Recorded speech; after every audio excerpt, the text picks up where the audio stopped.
Oh, wait, ready na kayo kasi para ma-record nyo din yung... Oh, ready na kami. Mamaya ng picture. Yan, okay po. Ayan.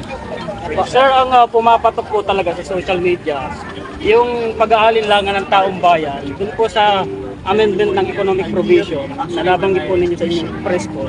Opo. Yung nag-aalinlangan sila sa term extension, at saka po yung sa magiging ano daw po, Prime Minister, si Speaker. Totoo po ba siya? Alam mo, ako, pangako ko sa ating mga kababayan, doon sa Senado, hindi po namin gagalawin yung political amendments. Ano lamang po, napakasimple lang.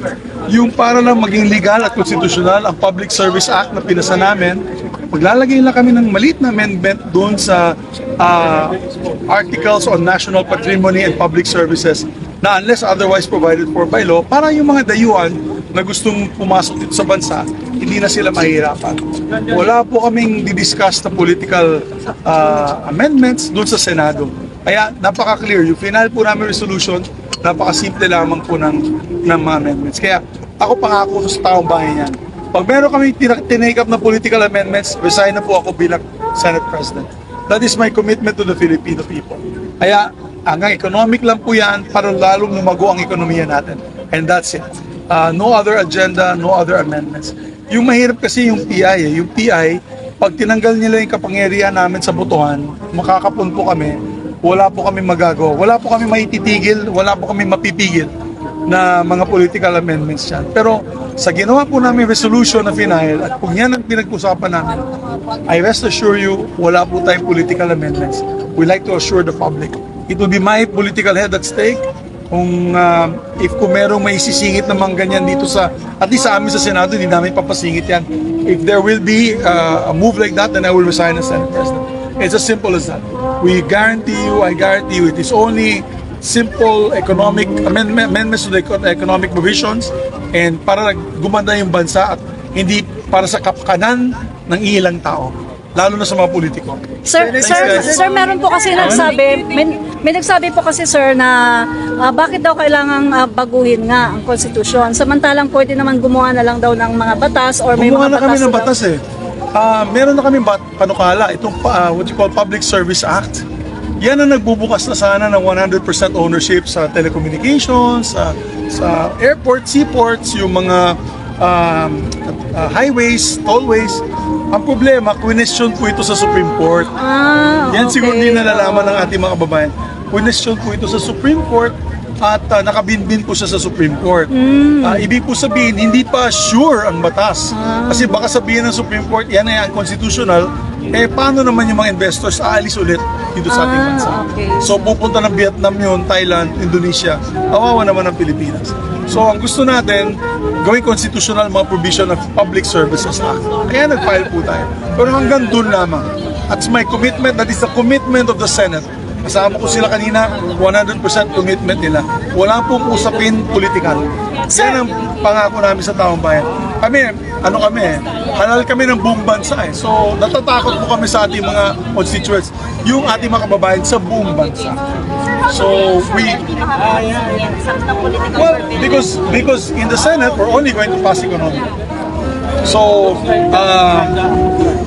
it will not carry if let's say the House passes political amendments, hindi kami papayag. So stalemate.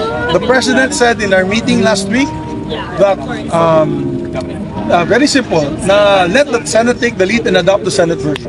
Very clear yun. We had several witnesses and the Speaker agreed.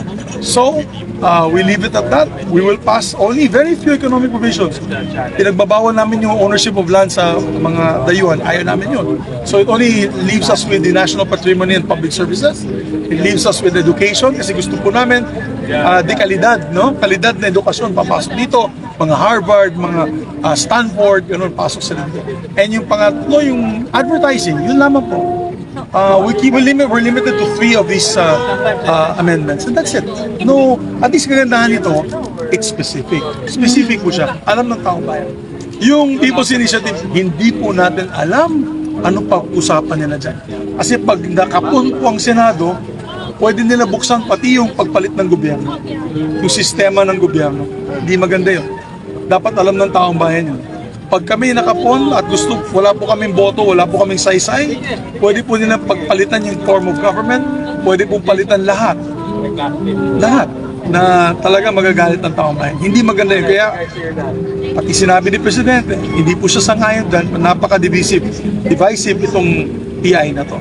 Kaya makinig po tayo sa ating Pangulo, makinig po tayo sa Senado, mas maganda, specific po yung mga amendment, economic provisions lamang, at tatatlo lang ang proposal namin, wala nang iba. Sir, in layman's term, papayagan yung 100% ownership ng mga sa larangan ng edukasyon. Yes, 100% ownership for universities and colleges na mag-set up dito na foreign-owned. Okay lang po yan. And then yung sa businesses, we will follow the Public Services Act. Nandiyan na kasi yung Public Service Act. So yan po yung guide natin. So that will be the guide on the amendments to the economic provisions. How about sa lupa, sir? Yung sinasabing 100% Wala, foreign. ayaw namin ng lupa para sa dayuhan.